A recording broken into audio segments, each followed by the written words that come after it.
How are you? I love it. I wish we had that on video. Absolutely. You have a redo this whole.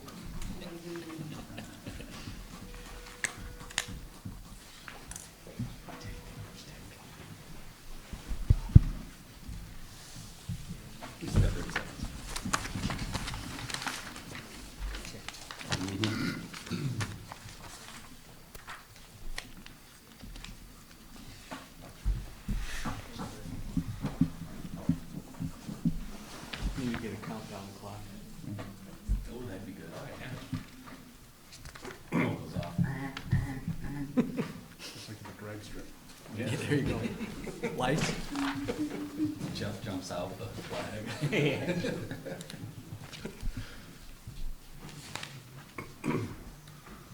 All right, it's 6 o'clock. I'm going to call the meeting to order. I would take roll call for calling the meeting to order. Alderman Morris, Here. Larson, Here. Smith, Here. Perkins, Here. McAdams, Here. Burbick, Here. Bailey, Here. Mayor Barnes. Here. All right, Pledge of Allegiance. Since it is Flag Day, how about a former Marine starting us in the Pledge of Allegiance? I will do that. I pledge allegiance to the flag of the United States of America and to the republic for which it stands, one nation, under God, indivisible, with liberty and justice for all.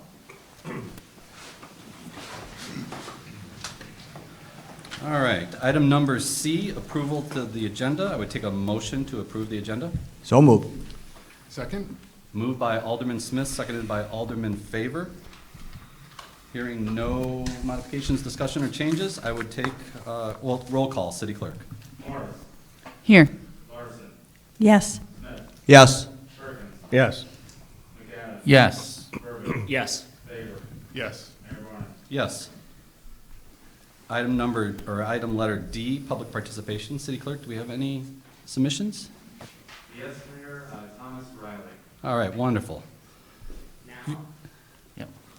Would you want to do it now, or are you addressing it? Okay. I wore my hearing aids so I could hear everybody anyway. So, I'd like to address the signs on Bar Boulevard. Good evening, ladies and gentlemen. I'm Tom Riley. I acknowledge that you have put up the signs, and I really appreciate that so much. I noticed they were covered, but that's because we haven't gotten our stickers, so I can understand that. My concern was, is it possible to put no parking after 2 inches of snow underneath on the same post? That's what I'm asking.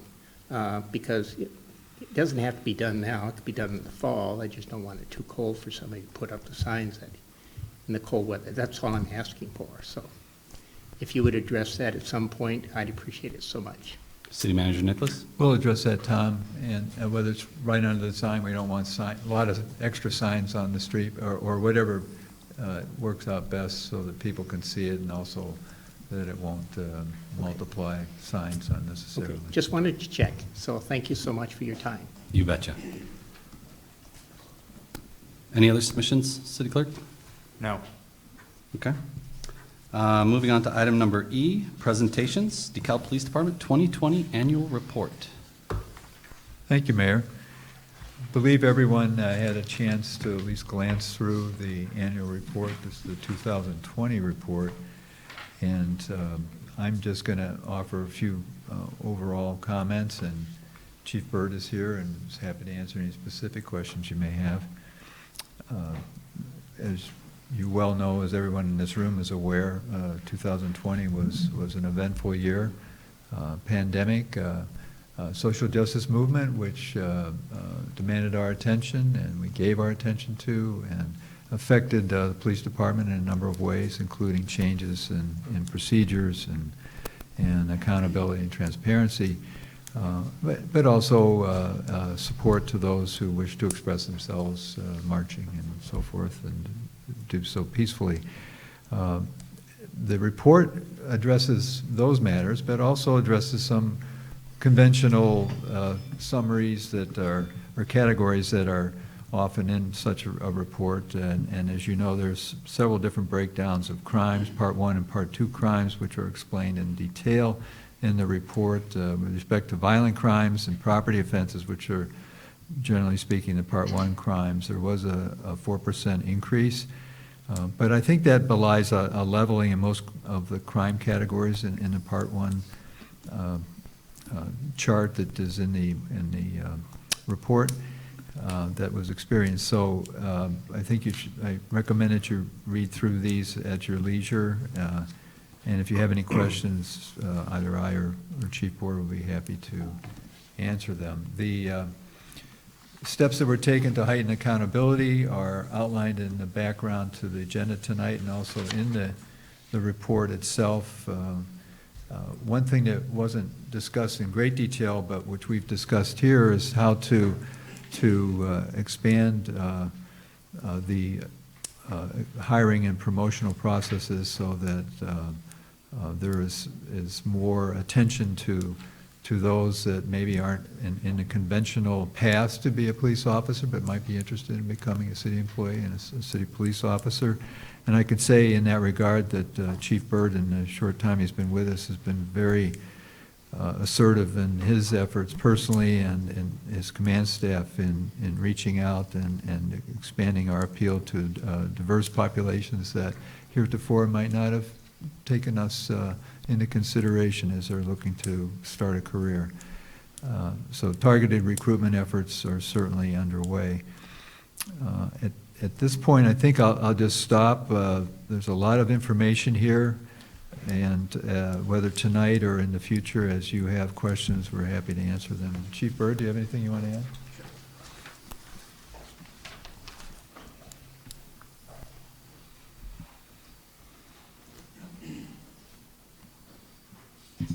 Good evening, Council, and good evening, sir. So I guess I did want to come up here and just, you basically, he touched an extreme area of importance for me when he talked about diversity in the department.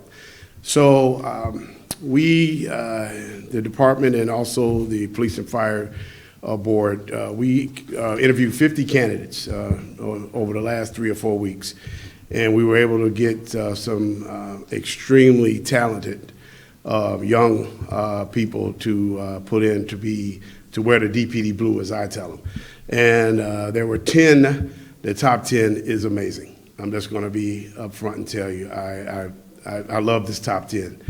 And we were aggressive with this. So we, and myself personally, I did shadow days with all 10 of these candidates. And the shadow day consisted of a lunch with the chief, on the chief, of course, and but they were able to, talk to the rank and file and get a better idea of what a day in the life of a DeKalb Police Department officer is. And we also took them on the street and in the areas and let them run the patrol with us. I walked the beat normally a couple of times a week, which I think is really important. Now that's if you want to put it in quotes, it's old school policing. I believe in that. I believe in walking the beat. I've had some of the most non-traditional conversations in the most non-traditional locations, and I think that's the reason why this is important. They don't have to call in and ask for an appointment. They don't have to go through the process of going through a secretary to find out if the chief is in. They see the chief on the street, they can grab the chief by the arm and say, hey, chief, can I have a moment?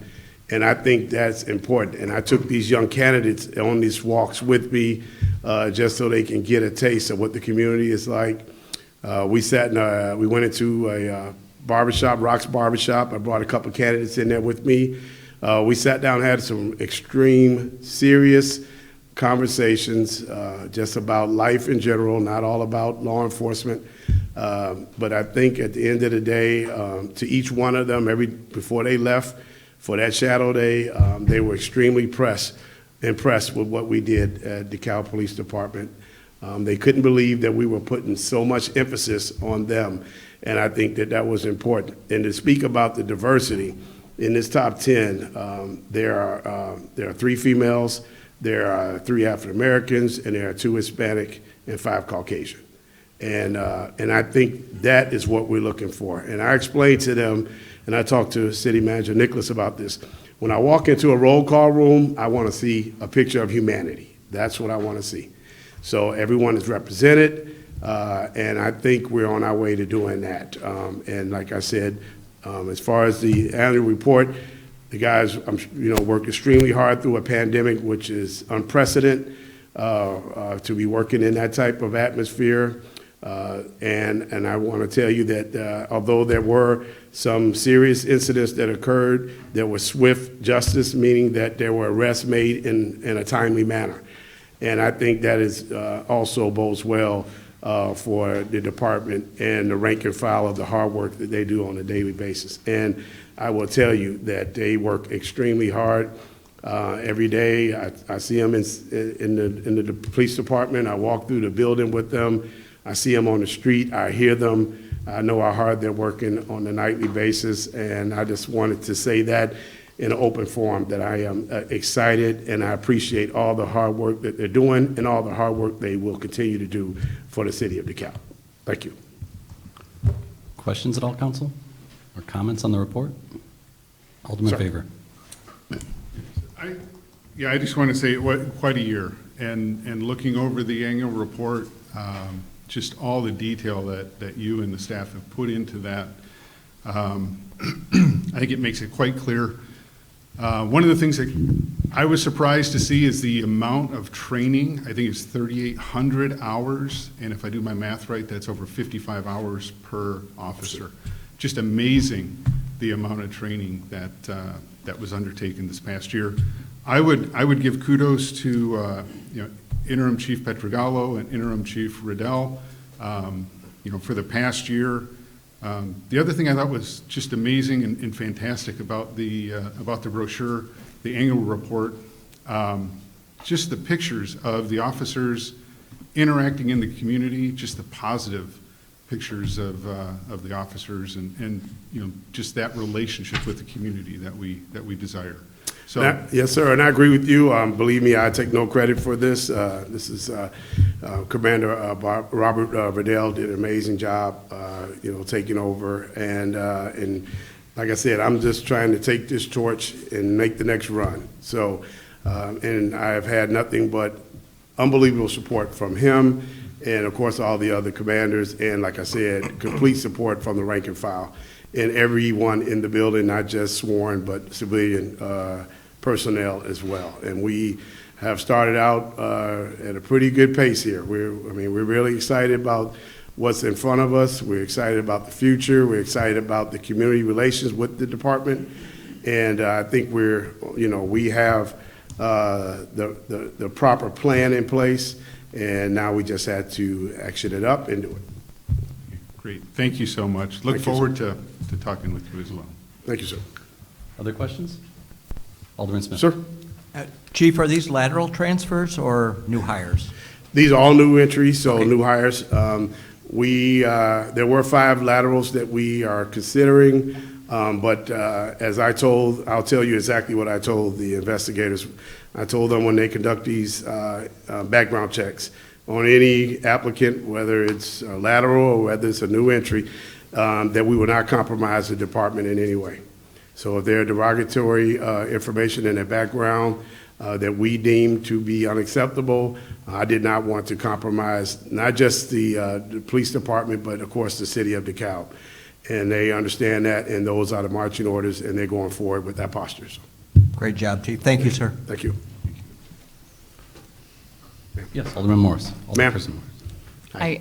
Good evening. Good evening. Thank you so much. I just want to commend the city on their decision to be very proactive this past year, and I think this report was very thorough, and I really appreciate that. Thank you, ma'am. I appreciate that.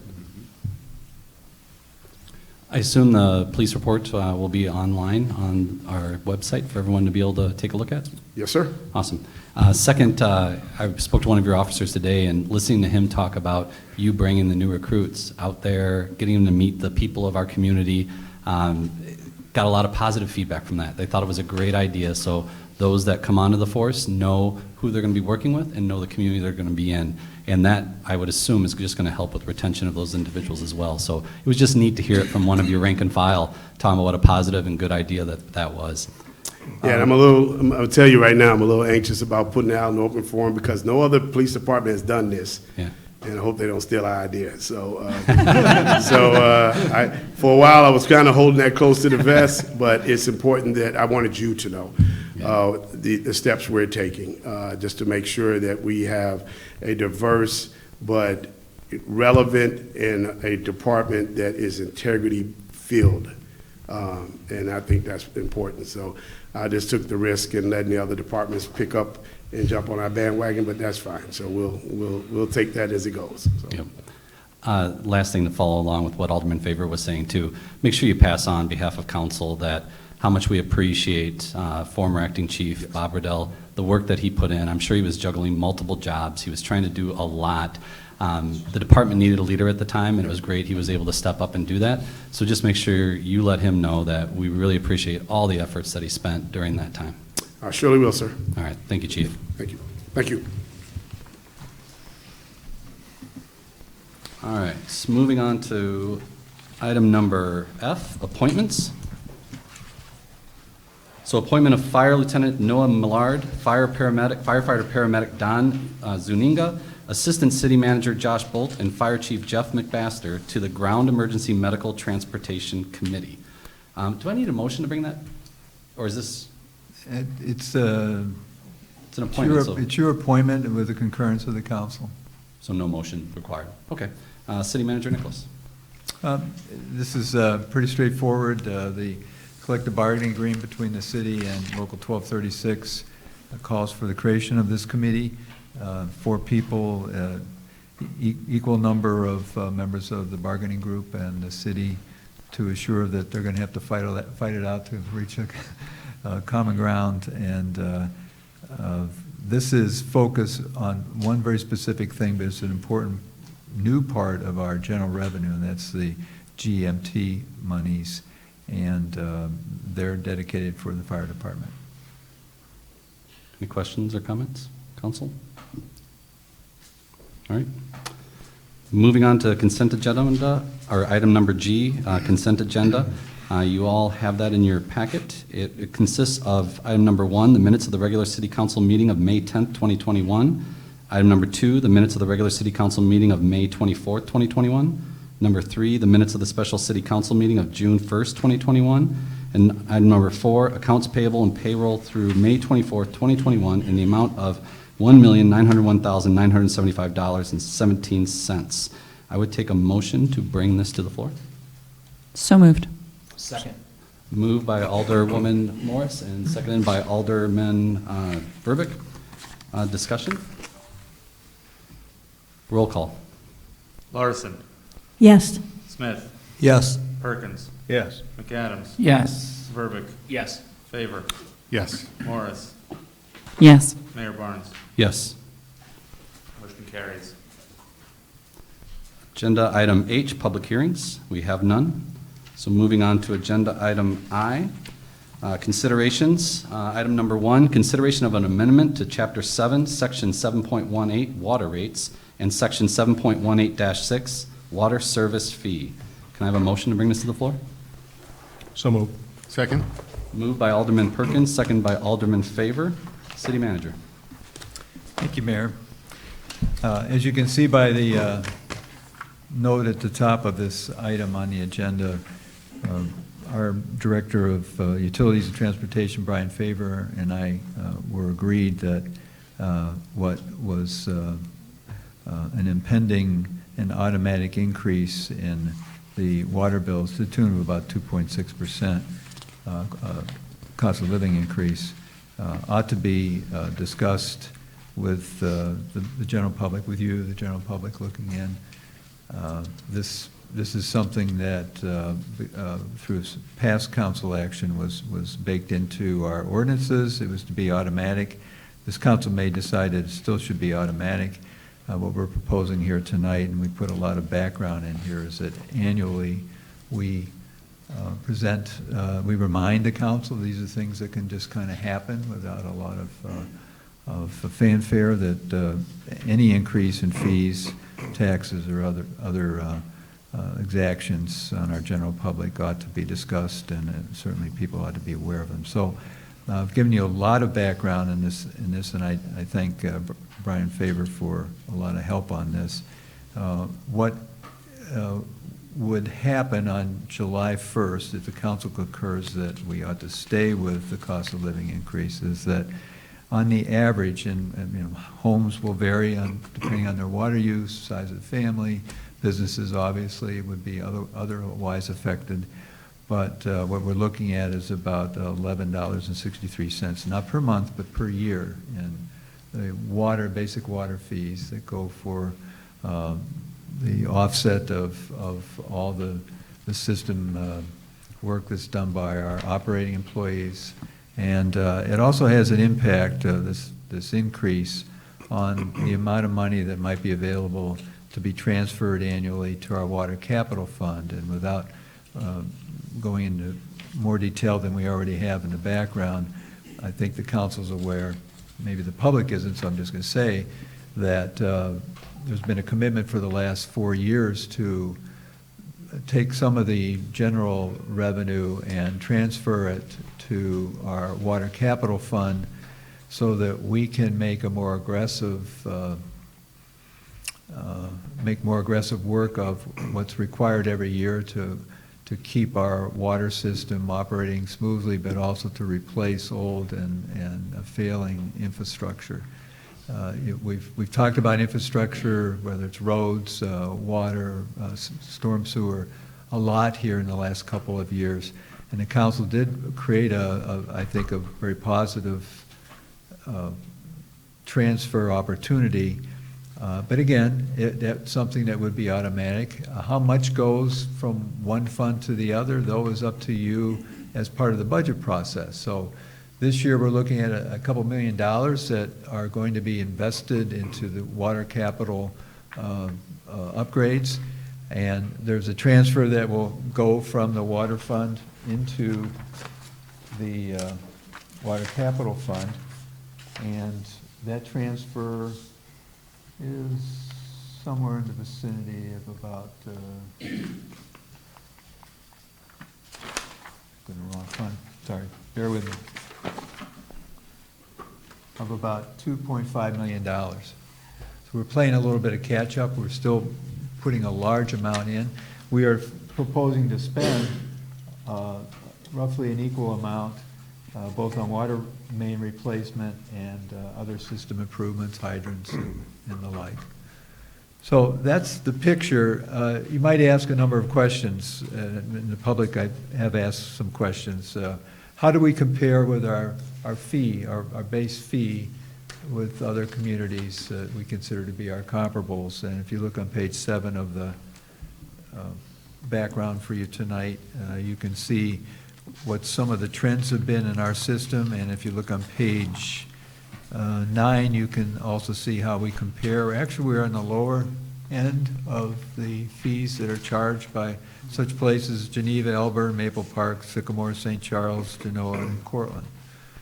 So there is I think, a fair fee that's being charged right now, and we're also asking that fee generates a piece of it, of the annual take and take it over into the capital fund.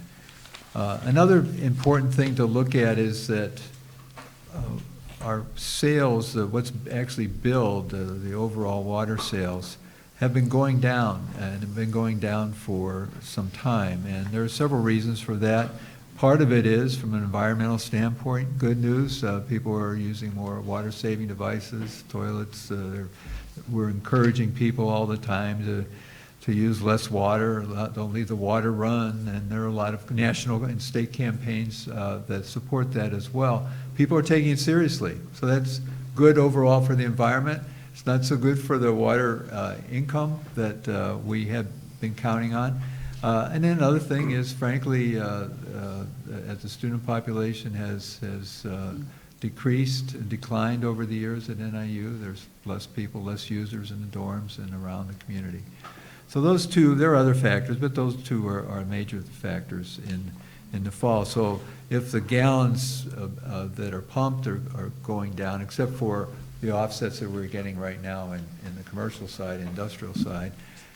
And if we're not going up very much or at all, let's say if we flatlined any increase for a few years, then we are going to see more pressure on the capital side. So that's what's before you tonight. I've given you a couple of options to consider. We are recommending that we stick to the 2.6% COLA increase. Again, it amounts to roughly $12 a year for the average household, say a 150,000 square foot house, family of three, something like that. But that every year we come before you like this, hopefully not to bore you, but to give you detail that you can use to make a decision about whether to stand by that increase by ordinance or not. Any questions, comments? Alderman Burbick? I continue to support this fundamentally sound plan by Brian Favor and team. This is a plan that was well vetted by the Finance Advisory Committee years ago, and I will be supporting option 2. Alderman Favor? I've got a lot, so, you have a lot? I have a lot because I honestly feel like there's a lot that can be said for the water supply in the city of DeKalb. I'll start with if we start with the reduced water revenue, so one of the comments online was we're pumping less water and we are, paying more money, or we're getting, billed the same or whatever. And we talked about the water conservation. The flip side of the water conservation is if the city of DeKalb continued to pump water in the manner it had, potentially we would be building additional wells that require large pumps, which may require another water tank. We may need to increase the diameter of the water pipes that are within the city and within the infrastructure. But another positive that we've talked about with the water conservation, we're using less water, high efficiency washers, dryers, toilets, and everything. That does reduce cost to the homeowner, not only in the water usage, but your sewer bill is based on your water usage. So the amount of water that needs to wastewater that needs to be processed by the Kishwaukee Water Reclamation District is now reduced as well.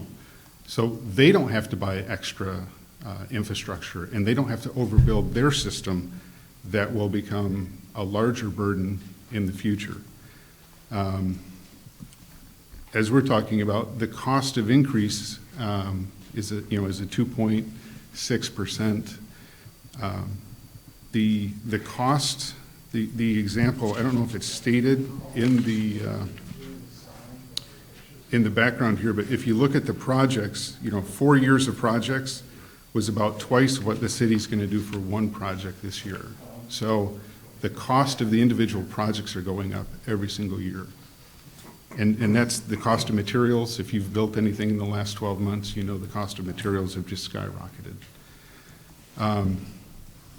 And I actually went out and looked at where I wanted to give kudos and say, we're operating a utility, and where the city is doing an excellent job is if you go to the EPA website and look at their best practices, they talk about things that the city should be doing as we run our utility. And I emailed Director Favor and the city manager and asked them a few questions. And one of the things, number one on the list is, do you do a system audit? And the city does a system audit every 5 years, what Director Faber said. We talked about the billable and non-billable that's mentioned in there. Jeff, if you want to throw up, I think it's the gray background slide that Director Faber sent me. The amount of water that the city of DeKalb pumps versus the amount that we're actually able to bill, 7% currently, I believe. The World Bank recommends 25% or less. So we're way below the requirement of the World Bank. And in the United States, what's considered good water management is less than 10%. So again, we are still below what's considered good management. So I want to bring kudos to the water department and the city of DeKalb for the great work that they're doing. And they monitor that. They monitor, as you can see, this goes all the way back, I believe, to 1974. So the city of DeKalb has kept an eye on the metrics. They're measuring and they're adjusting as they need to. And then the fourth practice is examination of the rate structure, which, lo and behold, that's what we're doing tonight. And they recommend full long-range costs, i.e. forward-looking, inflation-adjusted costs, not looking backwards. And so based on that and the information I've given, I believe we're doing an excellent job managing the resources that have been entrusted to us. I recommend option number 2 to go with the cost of living increase. Excellent comments. Thank you. Thanks. Alderman McAdams? So as we read in the newspaper about the economic recovery that's now underway, we find that consumers are facing inflation like they haven't faced in a long time.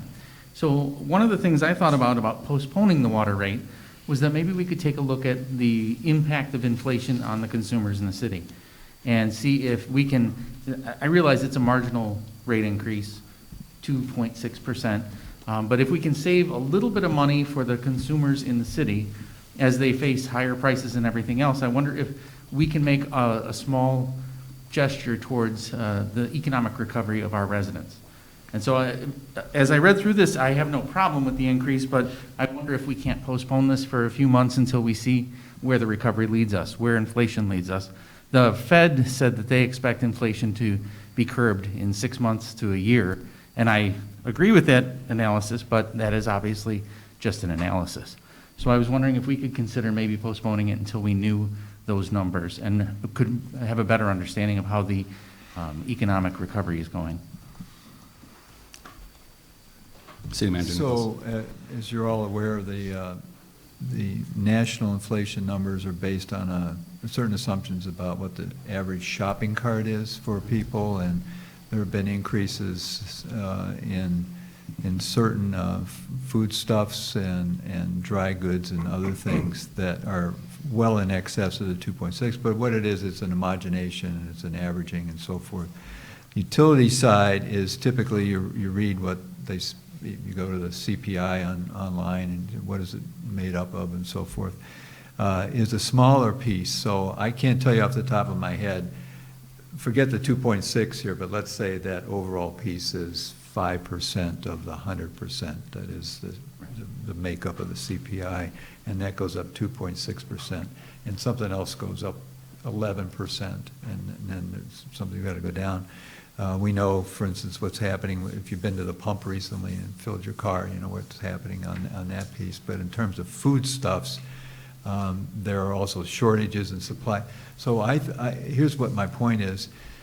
With all those variables in play, my sense is that won't settle out in this quarter and maybe not even the third quarter. I think it'll probably be the fourth quarter before we see some of those supply side pinches easing up and some of the prices coming down.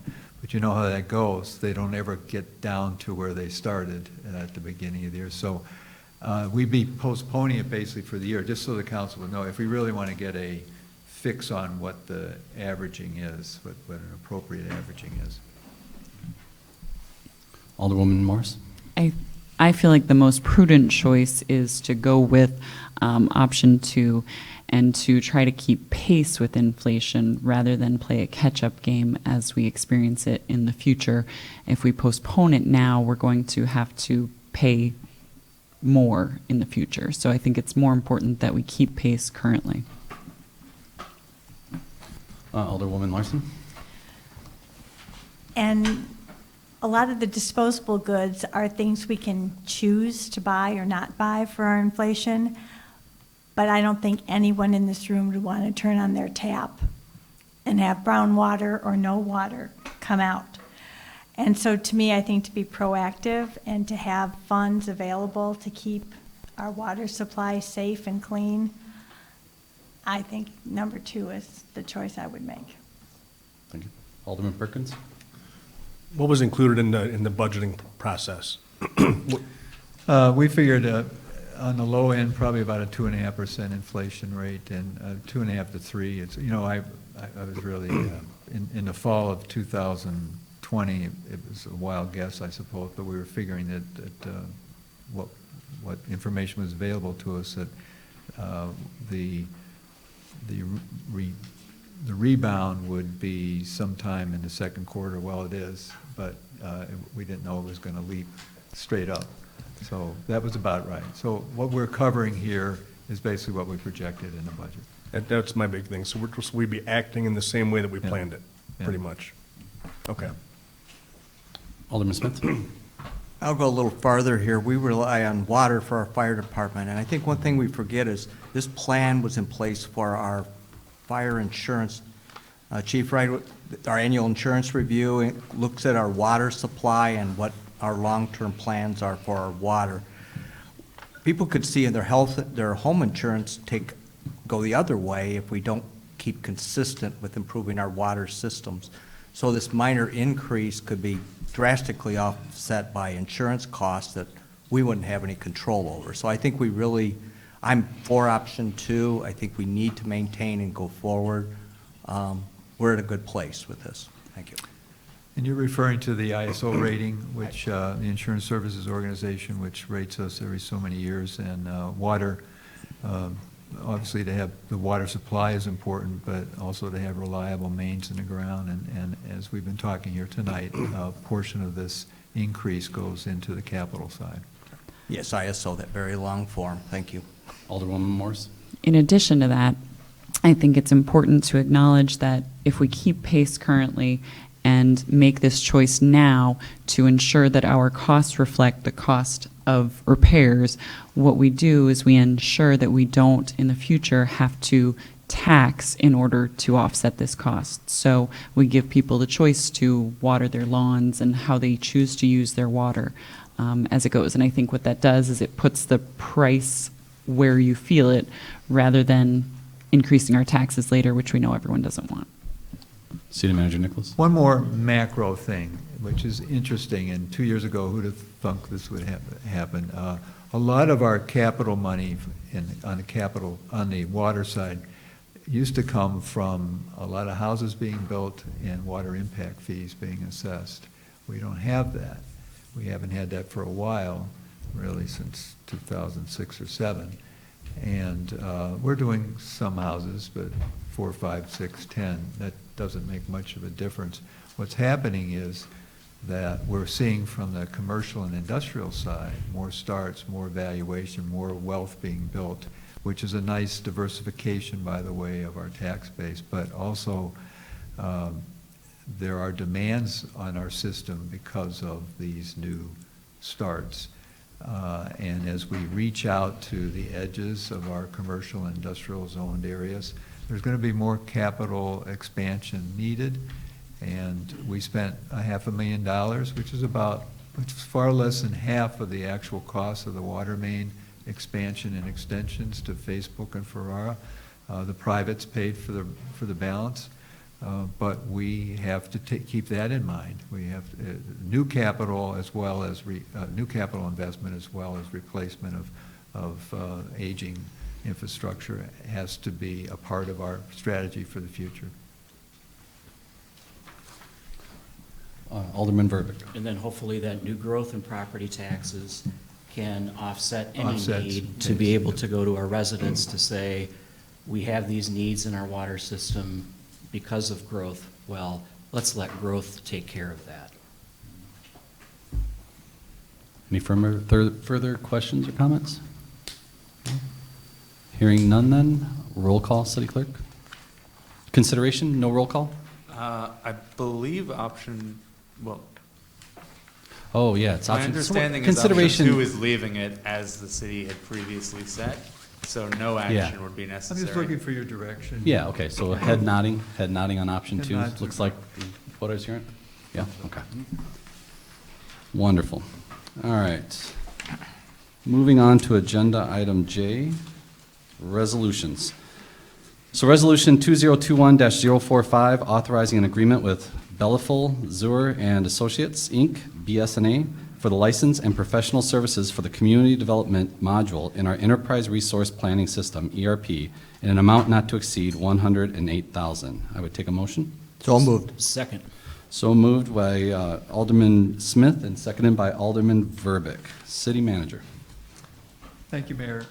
As I indicated in the background, your FY21 budget has in the capital fund an allocation of $108,000, not to exceed $108,000, to incorporate our community development building and planning records into our BSNA ERP, and that would include a variety of things which are outlined in the background, but among those are what are currently just paper files that are recorded, but for billing purposes, but they would be everything from permits to applications and the like, to get these digitized, and then also to incorporate what happens in the building department with our finance department would be very important. Right now, if you wanted to get a permit for a fence, you talk to the building inspector, you go out, and from a zoning standpoint, you make sure that the fence is going to be built on your property and not your neighbor's property, and there's some drawings, and you fill out the application, and you bring it in, and you go to the desk in our nice customer-friendly lobby, and you say, I'd like a building permit. Okay, and it says, it looks at it, looks in order, it's whatever dollars it is. Walk across the lobby and talk to the finance department. Well, can we just take care of it right here? You know, I'm kind of in a hurry, I gotta get over here. And well, no, we can't. We'd have to walk over with you with the paper and sign it, and then you come back to the building department, which is 10, 20 feet away, and to get your permit, and then if it needs to be stamped or something, that's another. Anyway, this is crazy, and this is 2021, so not only will this be it'll diminish, that's the part of the idea, the time that people spend doing some pretty routine tasks with the city, one of the city's very well-known departments. But it also helps the inspectors in the field and the customer.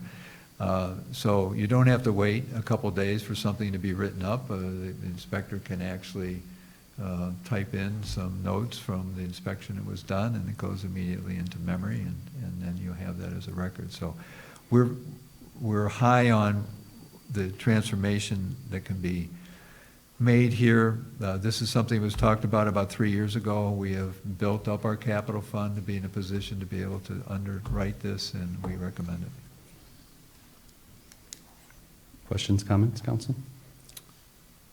I should mention one thing. Yeah. It was asked earlier today. So we have one system that is partly digitized, and now we're going to go to a new system, and that costs $108,000, and then there'll be annual fees on that. What's the wash on this? So what we looked at later today was how that would play out, and it looks like when you compare what we save from not paying for SmartGov, say on January 1st, 2022, and what it'll cost us for maintenance fees by incorporating this into BSNA, we should save about $6,000 in 2022. Questions, comments? Alderman Verbeek. Yeah, this is terrific. I think it would be great, too, if council sees fit that we see a sample of, once it's in place and how it's working, if we could see how that's benefiting the city, that would be great. Happy to. Mayor Barnes? I fielded a question from a resident this week that I was going to raise during the city clerk report that is somewhat germane to this subject. Can I ask the question of the city manager? Technically, it was supposed to be submitted during public comment before it, right? So I was going to raise it during my clerk report as part of communications I've received from citizens. All right. Otherwise, I would have gone through the public comment process. In the spirit that we're so new to this, sure, this time we'll definitely do that. Sure. So I got an email this week from a resident asking that he's been told repeatedly over the last 5 years that the ability to file permits is going to be made electronic so that all permits can be done electronically. Will this new software aid us in that process? I believe it will, and I'm looking at our IT director, and confirms that's the case. So that was a yes from our IT director. Yes. Alderman Smith? Mayor, if we're going to do this, I think we should read the name into the record of the requester. Sure. Mr. Bill Feldman. Thank Okay, you. Thank you. Like I said, we're new to this, so one time. Can I continue? Yes, you may. I'm all for this. This was on the plate years ago and cut out, and the cost savings will be astronomical to the city. Allow our staff to do what they're there for and not have the huge paper trail that goes along with this type of operation. So I'm 100% behind this. Any other comments or questions? No? All right, hearing none, roll call. Larson. Yes. Smith. Yes. Perkins. Yes. McAdams. Yes. Verbic. Yes. Favor. Yes. Morris. Yes. Mayor Barnes. Yes. All right, moving on to resolution item number 2.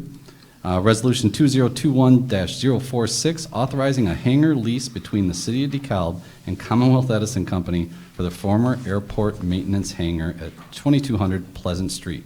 I take a motion to bring it to the floor. So moved. Second. Moved by Alderman Smith, seconded by Alderman McAdams. City Manager, I'm sure we're looking forward to hearing this long process coming to an end. So, It is. Yeah, it's exciting. There's an old song, at last. That's so this is great. Renee Riani is in the audience tonight, our airport manager, and kudos to her for hanging in there. And this is a long negotiation, and also to Matt Rose and John Donahue for working with a very large corporation that has lots of layers for decision-making and review and so forth.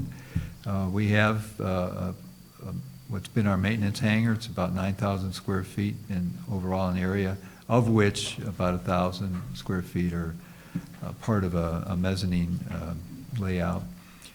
It's well-suited for what is proposed here.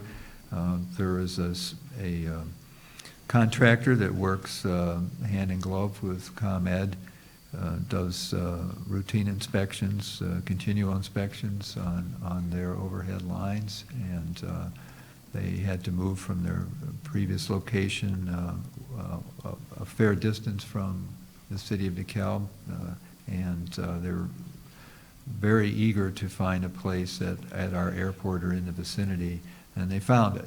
They liked our maintenance hangar. We've done a lot of improvements. I also want to thank Andy Rye and the street department for helping, doing a lot of things in-house, cleaning and painting and so forth. The lease, for those who are interested, starts at 3 years. There's another extension. There is an extension possibility for another 2 years. The base rent is just under $30,000 a year. That's the best that we'll see from any rent at the airport this year. The tenant pays all utilities on top of that. Also, the tenant will be paying real estate taxes. The leasehold estate can be taxed, and there will be actions taken with the county government to make sure that they are assigned that obligation. And the base rent will be annually adjusted by 3%, so there's a cost of living escalator in that lease. And but also, this is a major corporation. The visibility of this lease, I think, will lead to some other interests that can only be good for the airport. So, recommend your approval. Questions, comments, council? Alderman McAdams. Real quick, the one thing I didn't see on there was impact, if any, on gasoline sales. The gasoline what? On the gasoline sales at the airport? That's a good question, and there clearly will be an increase. While it was our maintenance shed, we weren't pumping gas from our aviation fuel tanks, and these helicopters have been flying in and out for the last couple of months, sort of testing the water, so to speak, and they are flying out of the hangar now, and we are seeing an increase. So that's just another piece of what makes a difference. Alderman Favor? Yeah, I was actually going to bring that up. I think the courtship with ComEd began with their helicopters stopping and refueling in DeKalb because of the reduced fuel prices that the city council had enacted years ago as a way of attracting corporations, corporate jets, other businesses into our airport so they can see DeKalb. They have a reason to visit the city and the county. And so this is the fruit of that. I know it has been a long, several months in the making, but I want to thank airport director, airport manager, Renee and Andy and the team for all the work that they did. Appreciate that. Sticking with it. Further questions, comments? And after attending the last airport advisory board meeting, I think it was the last one, the comment was also made that ComEd, when they move in, they usually stay for a considerable amount of time. So it's nice that even though it's a short lease, we probably have a long-term tenant out there, which is fantastic. So Director Riani, nice job closing the deal on that. All right, I would take a motion to approve that resolution. Or sorry, roll call, City Clerk. I'm on it. Perkins. Yes. McAdams. Yes. Verbic. Yes. Favor. Yes. Morris. Yes. Larson. Yes. Smith. Yes. Mayor Barnes. Yes. And I think, correct me if I'm wrong, City Clerk, you're supposed to announce the tally, and then I'm supposed to say it passes. 8 aye, 0 nay. Wonderful, thank you. And that motion passes, or that resolution passes. All right, moving on to agenda item K, ordinances, second reading. We have none. And then we'll move on to agenda item L, ordinances, first reading. So there's a couple things in here that I'm going to get it wrong, so I'm going to rely on the city attorney to help me out through this. But I have to recuse myself from this vote and this discussion because I'm a property owner in TIF 3, and part of what we're going to be discussing as far as the modifications to the audit include TIF 3. So a couple things on that. I need to recuse myself, so I'll just step out of the room as you guys discuss this. But also, I submitted, or I don't know if you received it yet, City Clerk? Yes. I can confirm that I have received your TIF Act disclosure regarding the subject at hand. Wonderful. Thank you, City Clerk Cohen. So he's received that. I'll sign it tomorrow, and then it'll be in the council minutes that we'll all approve publicly at the next meeting. City Manager Nicholas? And then all we need to do is get a temporary chair. I have that already. So Alderman Favor has agreed to chair the meeting while we move through item number 1 of agenda item L, ordinances, and then I shall return shortly after that. All right, thank you. Do I need to sit up there? You don't have to. If you want. Just check. Do you want the gavel? Yeah. Try it out.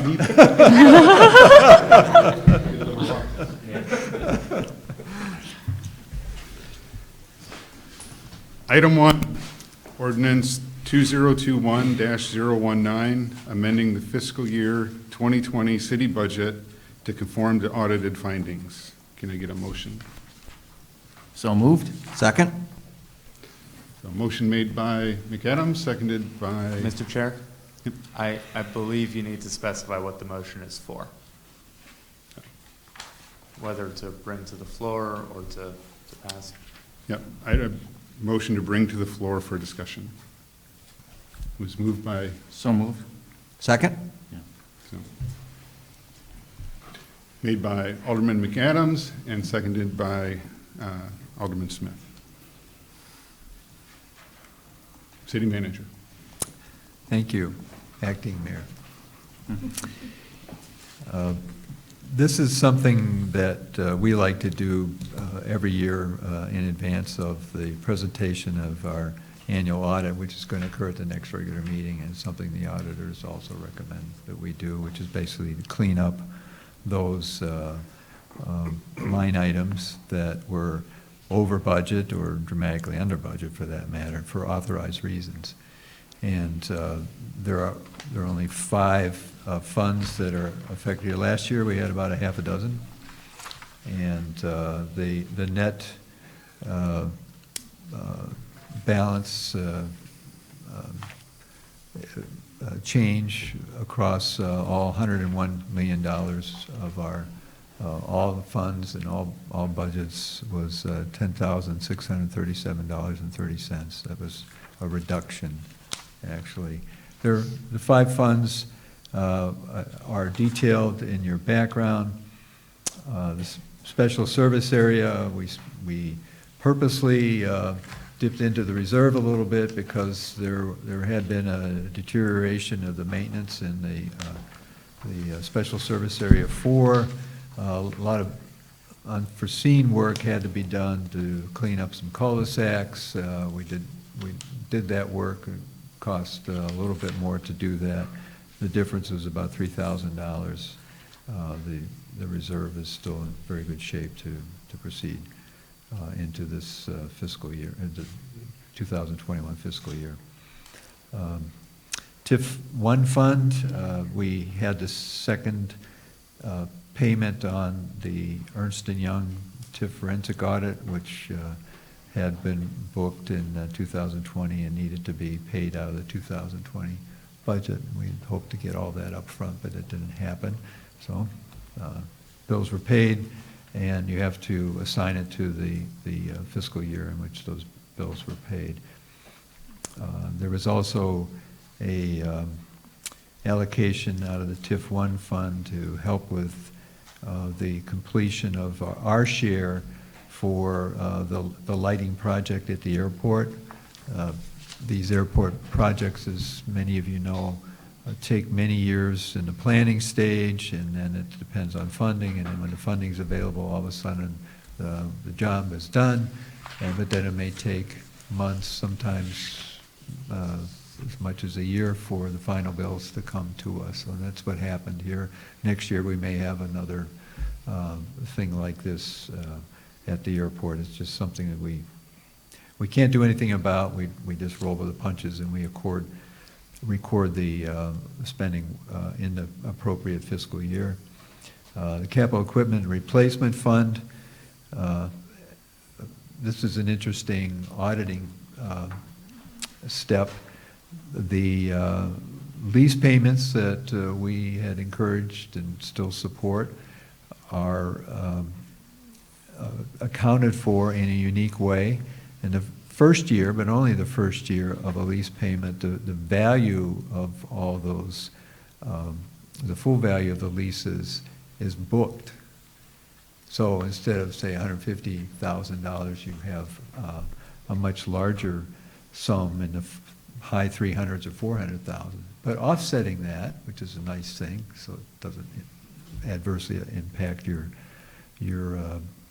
reserve in that particular fund, the accountants book the value of those leases on the revenue side. So that's pretty much an offset. There's a slight difference, as you can see by the background here. So there were unusually large numbers, but it was kind of a washout. And finally, our comp and liability fund, we experienced some larger comp claims in 2020, and some of that was owing to the COVID pandemic. We had people who were able to, by federal and state law, receive comp support for time spent away from work owing to their exposure to people who had COVID. And so that's it. If you have any questions, I'll be happy to answer them. Questions or comments? City Clerk, roll call. McAdams. Yes. Verbic. Yes. Favor. Yes. Morris. Yes. Larson. Yes. Smith. Yes. Perkins. Yes. 7-0. Motion passed. Nice job.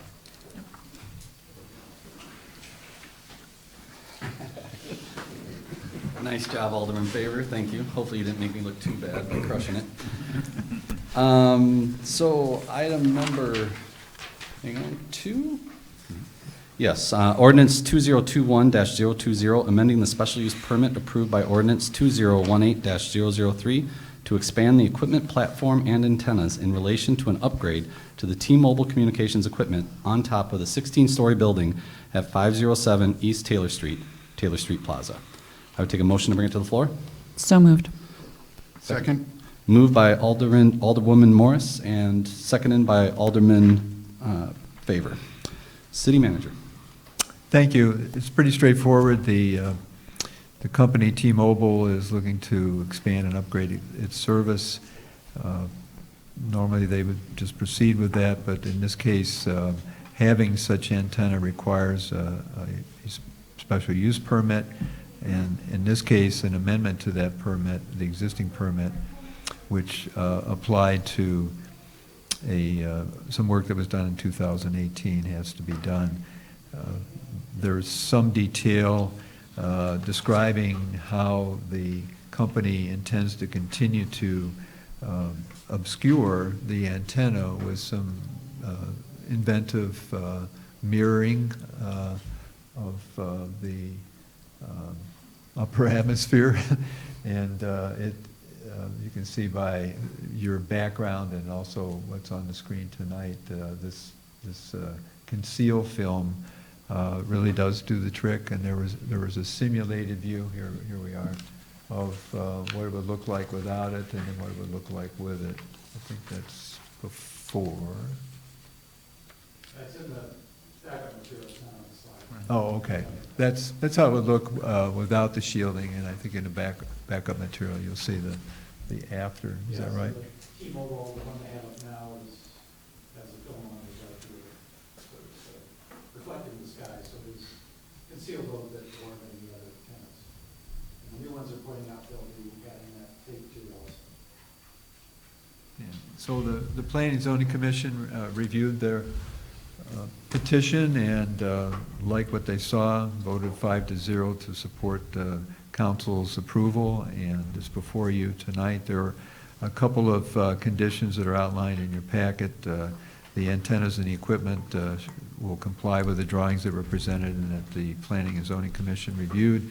Concealment film would be applied as described, and the applicant obviously has to fill out the right forms and so forth and get them in a timely way, and we recommend this to you. Questions, comments? Hearing none. Roll call.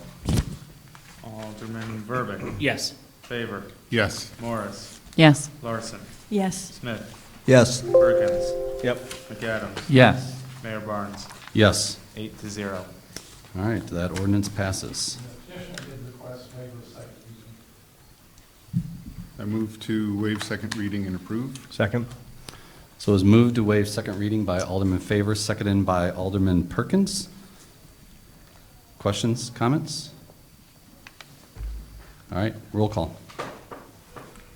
Favor. Yes. Morris. Yes. Larson. Yes. Smith. Yes. Perkins. Yes. McAdams. Yes. Verbeck. Yes. Mayor Barnes. Yes. Mayor, who seconded that? I didn't get it. Perkins? Perkins. Thank you. 8-aye. 8-aye. Second reading passes. All right, moving on to agenda item M, reports and communications. Council member reports. We'll start with Alderwoman Morris. Just briefly, I want to acknowledge that Juneteenth is coming up this coming Saturday. Really excited about that. And I believe New Hope Missionary Baptist Church is having an event on Saturday to celebrate. And I think that's at the old Blackhawk Theater lot? Correct. That's correct? Okay, yeah. Yeah, that should be awesome. I think it's from noon to 4, so that'll be exciting, yeah. Very good, that's it. Alderwoman Larson. No report. Alderman Smith. I'll be holding an award meeting at Fire Station Number 1. Thank you to the Fire Department and Chief McMaster on Tuesday, March 22nd. Thank you. Alderman Perkins. Yesterday, I attended a great belonging event displaying all the posters on the buses. Very cool, so watch for those. Alderman McAdams. No report. Alderman Verbeck. No report. Alderman Favor. It is time to get the lawnmowers out and sharpen the blade if you haven't done that already. Actually, you probably have missed it. If you haven't mowed your lawn by now, you probably have a letter in your mailbox. But Soon to be digitized. yes, soon to be digitized. But yeah, it is season to mow and clean. Awesome. City Clerk, I think you have a report. Oh, wait. So, Alderman Alderman Smith? Morris made a correction. I think she's the only one that caught it for me, was the ward meeting will be June 22nd. Let's not backdate ourselves. So June 22nd at Fire Station Number 1. Thank you. And thank you. Awesome, thanks. City Clerk Cohen. As we enter the summer months, I will be working full-time once more outside of the city, and as such, my office hours are being amended to Monday from 3 to 5 p.m., Tuesday from 2 to 5 p.m. Additionally, I would like to note that this month is Pride Month, and the city has not yet issued a proclamation regarding that. But I would like to just acknowledge it for the record. Absolutely. So I've got a couple reports. First, I just want to let you all know that I asked City Manager Nicholas to just take a look at and come back to council with an idea of, right now, well, prior to COVID, to be able to serve alcohol, let's say, for Byers Brewery, you have to have fenced off, caged people, essentially, so they can sit out and have a beer on a nice day. I'd really like to see us entertain an idea that we've implemented during COVID, where we've kind of relaxed some of those restrictions. And I asked City Manager Nicholas to just take a look at what it would look like to offer the ability to serve patrons alcohol right outside the establishment. We could do it within a certain time period. We don't want it 1 o'clock in the morning. It's, people walking around drinking outside everywhere. But I thought it'd be interesting just from an economic standpoint, from the work that we're going to do downtown DeKalb, to just make that further pedestrian friendly and give the opportunity for our business owners downtown to possibly capture a little bit more revenue and provide a better experience for those. So I just want to kind of let you all know, if that's all right, I'm going to have him do a little work on that, and sometime in the near future he'll bring that before us. Second thing, maybe that is it. Yeah, that's it. So I would encourage, following Alderwoman Morris, the Belonging event should be a really cool event, or sorry, not the Belonging event, the Juneteenth event. There was also an event that was canceled this Saturday that was put on by the center of it all. They are rescheduling that as of this point, tentatively for June 27th, out at Welsh Park, which will be a really cool event on fatherhood. I'd encourage all council members to attend, but I'm sure some information is going to be hitting your mailbox soon on that. With that, moving on to agenda item N, executive session, we have none. So at this point, agenda item O is adjournment, and I would take a motion to adjourn. So moved. Second. Moved by Alderman Verbeek, seconded by Alderwoman Morris. Roll call. Morris. Yes. Larson. Yes. Smith. Yes. Perkins. Yes. McAdams. Yes. Verbeek. Yes. Favor. Yes. Mayor Barnes. Yes.